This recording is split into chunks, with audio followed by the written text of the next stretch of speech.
सुप्रभातम छात्रों, आज मैं आपको आपकी बुक का तृतीय पाठ स्वावलंबन समझा रही हूँ और उसके साथ उसकी पीडीएफ फाइल भी भेजूंगी, ट्रांसलेशन और पाठ की। ठीक है। स्वावलंबन का मतलब होता है सेल्फ डिपेंडेंट। अपने को अपना काम अपने आप ही करना चाहिए, किसी पर आधारित नहीं रहना चाहिए। ये पाठ में एक छोटी सी कहानी है। जैसे कि दो मित्र हैं, कृष्णमूर्ति और श्रीकंठ। ये दोनों मित्र थे। श्रीकंठ के पिताजी जो थे वो बहुत पैसे वाले थे। उसके बड़े घर में सब प्रकार के सुख साधन थे। उसके मकान में 40 स्तंभ थे। स्तंभ मानी पिलर थे। उसमें 18 कमरों में 50 खिड़कियाँ, 44 दरवाजे, 36 पंखे और लाइटें थी। वहाँ 10 नौकर निरंतर दिन रात काम करते रहते थे।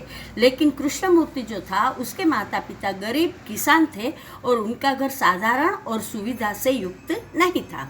एक बार श्रीकंठ उसके मित्र कृष्णमूर्ति के साथ सुबह 9 बजे उसके घर गया। वहाँ कृष्णमूर्ति और उसके माता पिता ने उनकी हैसियत के अनुसार, शक्ति के अनुसार उसका अतिथि सत्कार किया। यह देखकर श्रीकंठ ने कहा, हे मित्र, मैं तुम्हारे सत्कार से तो बहुत खुश हो गया, लेकिन मुझे एक बात का दुख है कि तुम्हारे घर पर एक भी नौकर नहीं है। ये सुनकर कृष्णमूर्ति ने कहा, हे मित्र, मेरे पास भी 8 नौकर है। 2 पैर, 2 हाथ, 2 आँख और 2 कान है। ये सब मुझे हर क्षण मदद करते हैं। आपके नौकर तो कभी कभी छुट्टी लेते हैं, तो हर बार हर जगह मदद नहीं कर सकते हैं।